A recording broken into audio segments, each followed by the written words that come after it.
Universidad Popular Autónoma del Estado de Puebla. Infectología. Principios generales de la farmacología. Farmacocinética y farmacodinamia. Equipo 4. Alonso Huerta Liliana. Ayala Morales Félix Israel. Baeza Álvarez Belia. Bañuelos Lozano Jocelyn. Ramírez Constantino Nelson Jesús. Romero Tlalpan Giovanni Andrés. Farmacocinética. Estudio de los procesos que se activan en el organismo en presencia de un fármaco.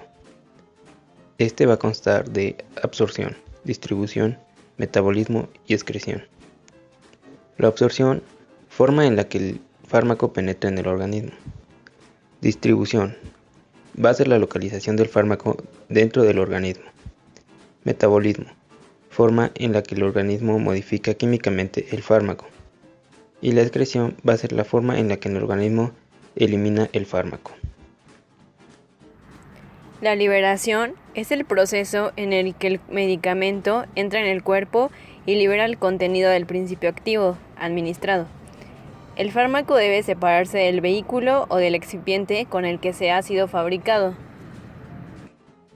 El vehículo es uno de los factores más importantes de las formulaciones farmacéuticas. Se define como una sustancia, generalmente líquida, empleada como un medio para suspender o disolver el ingrediente. Los vehículos más comunes son el agua, la solución salina, el polietilenglicol, los aceites vegetales, el dimetil sulfóxido y varios solventes orgánicos. Un excipiente es cualquier componente distinto del principio o los principios activos, que estén presentes en un medicamento o que sean utilizados en su fabricación. La función de un excipiente es servir como soporte o como componente del principio activo o los principios activos, según sea el caso, contribuyendo así a propiedades tales como la estabilidad, el aspecto y la aceptación por parte del paciente, y para facilitar su fabricación, como ya se mencionó anteriormente. Entre los excipientes más conocidos están los colorantes, conservantes, espesantes, emulsificantes, saborizantes, entre otros.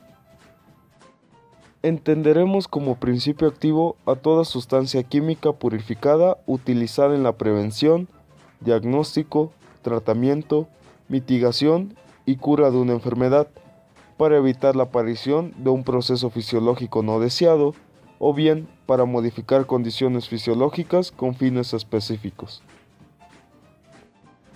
Las fases de la liberación son 3. La primera es la disgregación. Esta es el paso de formas sólidas a partículas más pequeñas. La disolución es el paso de las formas sólidas a solución y es el paso con mayor trascendencia en su posterior absorción. Mientras que la difusión es el paso del fármaco disuelto a través del fluido.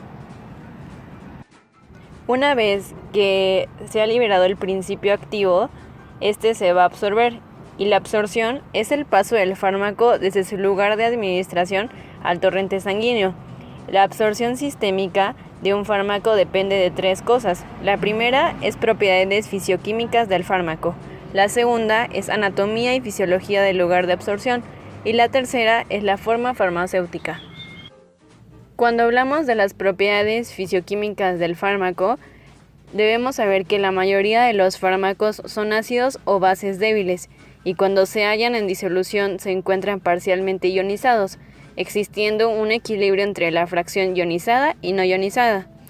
El pH del entorno del fármaco influencia su absorción debido a su capacidad para ionizar sus moléculas. Y las formas ionizadas son hidrosoluble y difunden mal, mientras que las formas no ionizadas es liposoluble y se absorben con facilidad mediante difusión simple. Cuando hablamos de anatomía y fisiología del lugar de absorción, debemos saber que los fármacos se absorben principalmente en el intestino delgado, y esto es porque hay una gran superficie de absorción, elevado flujo sanguíneo, presencia de bilis, mecanismo de transporte activo.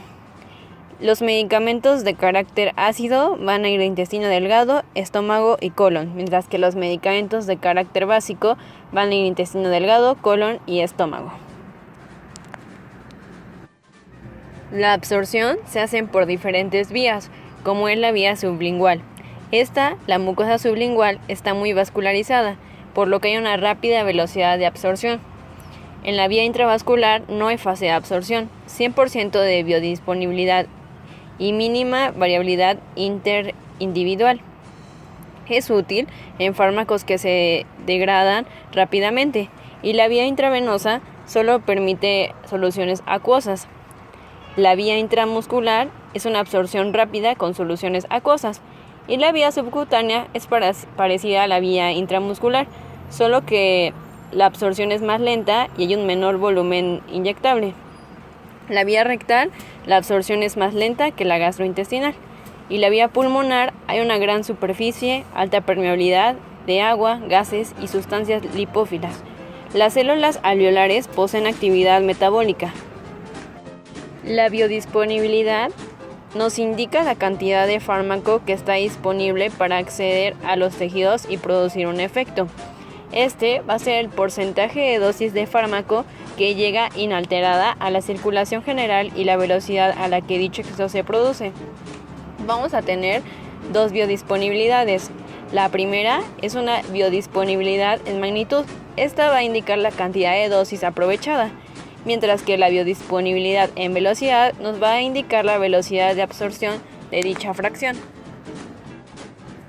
La biodisponibilidad en velocidad se valora por la concentración máxima alcanzada y el tiempo en el que se alcanza. La biodisponibilidad en velocidad será mejor cuanto mayor sea su concentración máxima y menor sea el tiempo en el que se alcanza. La distribución permite el acceso de los fármacos a los órganos donde debe de actuar y los órganos donde se va a eliminar. Esto depende de el agua plasmática, el agua intersticial, el agua intracelular y la grasa.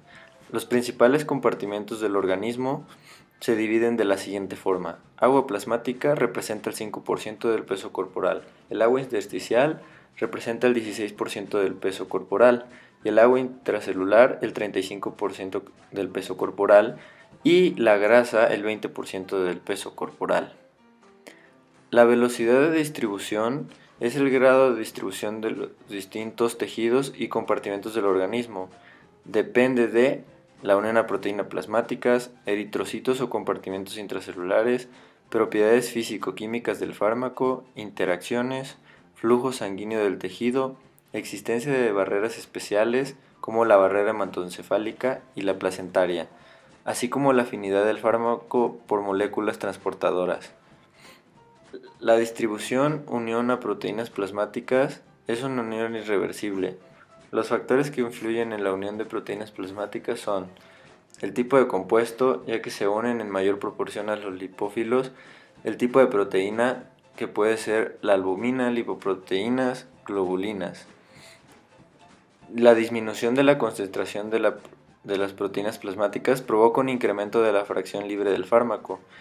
Los factores que influyen en la unión a proteínas plasmáticas son la edad, el estado gestacional y factores patológicos. El metabolismo es la modificación de la estructura química de un medicamento por la acción de los sistemas enzimáticos del organismo, dando lugar al metabolito. El metabolito es más polar e hidrosoluble que el fármaco precursor. El principal órgano metabolizador es el hígado. El proceso está dado de la siguiente forma. El fármaco va a tener una reacción de fase 1 que va a convertir al metabolito. El metabolito puede mantener actividad farmacológica. A su vez, va a entrar a una fase 2 que va a convertirlo en metabolito conjugado. Este carece de actividad farmacológica. Por último, la excreción, que es renal o biliar. En la reacción en fase 1 se produce la oxidación, reducción y la hidrólisis, en la cual va a haber una desactivación, un cambio de acción, un metabolito activo y por último la toxicidad. En la reacción en fase 2 va a haber una glucuronidación, acilación, conjugación con glutatión o sulfato, metilación, conjugación con ribósidos y este carece de actividad farmacológica, a excepción de la morfina 6-glucuronido. En la reacción de fase 1 suele ser oxidaciones, reducciones y hidrólisis que introducen en la estructura de un grupo reactivo que lo convierten químicamente más activo, funcionalización. Las reacciones de fase 2 suelen ser reacciones de conjugación que por regla general inactivan al fármaco. Suele actuar sobre el grupo reactivo introducido en la fase 1, con ácido glucurónico, con sulfatos, acetatos, con metilos, glutatión o aminoácidos. Los factores que modifican el metabolismo son la dieta. Un ejemplo es la hiperproteica, aumenta el metabolismo oxidativo de algunos fármacos como la teofilina. El hábito de fumar induce al metabolismo de los fármacos. 6. Fármacos inductores e inhibidores enzimáticos, es decir, la interacción con algún otro tipo de fármacos. La excreción es la salida de fármaco y de sus metabolitos desde el sistema circulatorio al exterior del organismo. El riñón es el principal órgano excretor. Los pulmones, aparato digestivo y líquidos biológicos son vías alternativas de excreción. La excreción renal va a depender de 3 pasos. La primera es la filtración glomerular. Esta es la fracción libre y es un proceso pasivo y no saturable. Luego tenemos la reabsorción tubular pasiva. Esta va a depender del pH de la orina y va a proporcionar forma ionizada y no ionizada. Por último, la secreción tubular activa. Es una fracción libre y unida a proteínas plasmáticas. Existen sistemas de transporte para aniones y cationes e inhibidores de estos transportes. La excreción hepatobiliar y la excreción respiratoria. La excreción hepatobiliar se realiza por transporte activo. Este se va a eliminar a moléculas y este va a terminar en heces fecales eliminando al fármaco. Mientras que la excreción respiratoria va a eliminar los anestésicos, inhalatorios y otros compuestos que se administran vía inhalada. Existe la excreción por la leche materna. Es pequeña, pero si se toma en grandes cantidades de fármaco puede pasársela al bebé. También existe la excreción por saliva, sudor o lágrimas. Es casi nula y poco importante. Es por difusión simple y depende de solubilidad y fracción libre del fármaco. Semivida de un fármaco. Es el tiempo necesario para que las concentraciones plasmáticas de un fármaco se reduzcan a la mitad. Esta va a depender de la cuantificación de la velocidad de cambio, no de la magnitud de la concentración plasmática. Va a determinar el tiempo que tarda un fármaco en alcanzar el estado de equilibrio estacionario, y esta va a depender de la concentración inicial. Posología. Es el establecimiento de las dosis y el intervalo de la dosificación. El objetivo es alcanzar una concentración plasmática en estado de equilibrio dentro del rango terapéutico. Para establecer el régimen de dosificación debemos conocer las concentraciones mínima eficaz y parámetros farmacocinéticos del medicamento, como son aclaramiento y el volumen de distribución. Los datos recopilados proporcionan información sobre qué le pasa a un fármaco en el organismo a lo largo del tiempo. De la farmacocinética sale el cómo se genera el concepto de dosis, cuántas dosis le debo de dar al paciente, por qué le doy esa cantidad, por qué se le doy en un intervalo específico, entre otros. Esto permite evaluar la relación entre el fármaco, como son beneficios y tóxicos, y precedir la seguridad y tolerancia del fármaco en los seres humanos. Farmacodinamia. Es el estudio de los mecanismos de acción de las drogas y de los efectos bioquímicos, fisiológicos o directamente farmacológicos que desarrollan las drogas. Farmacodinamia va a consistir en el efecto bioquímico fisiológico que desarrolla el fármaco en el organismo. El efecto es consecuencia de la interacción con componentes de estructura macromolecular, que se va a nombrar mecanismo de acción. El mecanismo de acción se evalúa a nivel molecular. El fármaco interactúa con otras moléculas, conocidas como el receptor, originando la acción farmacológica. El fármaco puede actuar de dos formas en el organismo. La primera es que pueda cambiar las condiciones del organismo, y una segunda es que puede interactuar con determinadas partes del organismo en el nivel celular o subcelular. Además, la farmacodinamia permite identificar los efectos no deseados que produce el fármaco e investigar el intervalo de dosis con las que se produce el efecto deseado del fármaco. Los receptores farmacológicos son el componente de una célula que interactúa con una molécula, de esta forma iniciando una cadena de eventos bioquímicos que generan efectos moleculares como respuesta. Estos son considerados el principal objeto de estudio en la farmacodinamia. Los efectos terapéuticos y tóxicos de un fármaco se dan por sus interacciones con moléculas. La mayoría de los fármacos actúan mediante la asociación de moléculas específicas, alterando sus actividades biológicas. La interacción con los receptores es la base del mecanismo de la acción farmacológica. Es por ello que a los receptores se le han otorgado diferentes funciones. Entre las principales están determinar las relaciones cuantitativas entre la dosis o la concentración de un medicamento y sus efectos farmacológicos. 2. Los receptores son responsables de la selectividad del efecto de un medicamento.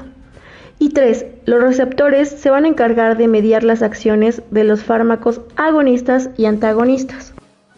Hablando acerca del sitio de los receptores farmacológicos, tendremos las membranas plasmáticas, en donde actuarán neurotransmisores, factores de crecimiento, citocinas, hormonas circulantes y estímulos sensoriales.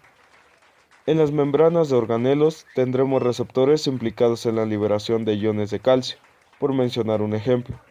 En el citosol tendremos receptores que migran al núcleo para regular la transcripción de genes, por ejemplo, receptores de hormonas esteroideas. Para poder comprender mejor el funcionamiento de un fármaco ante ciertos receptores, se clasificaron en dos grandes grupos, fármacos agonistas y fármacos antagonistas.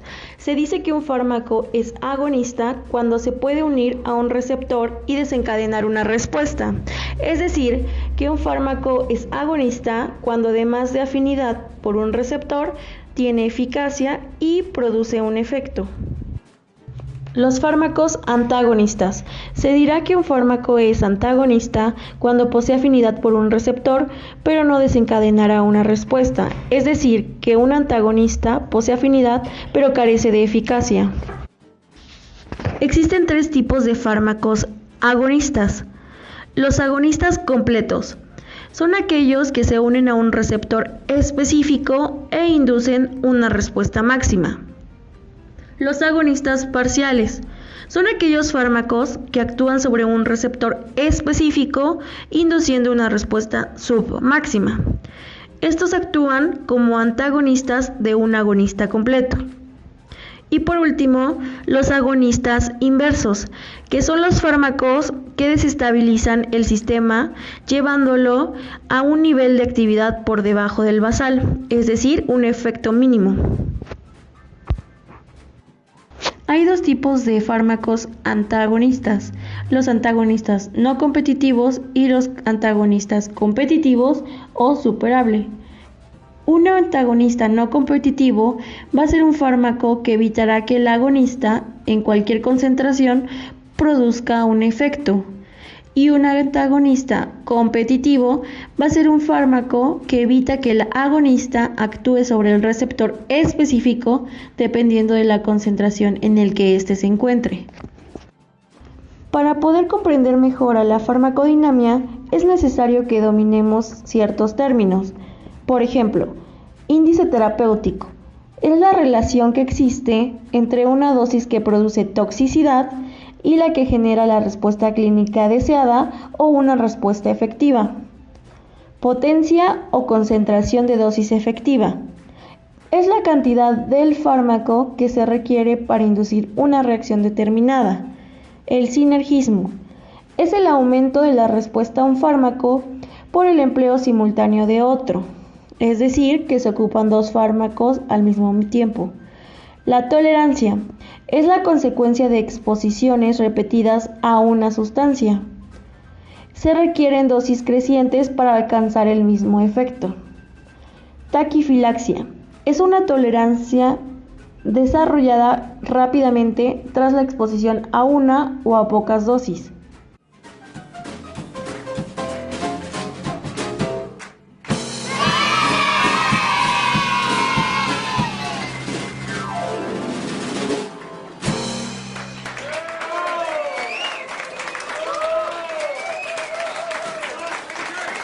Michael Laden.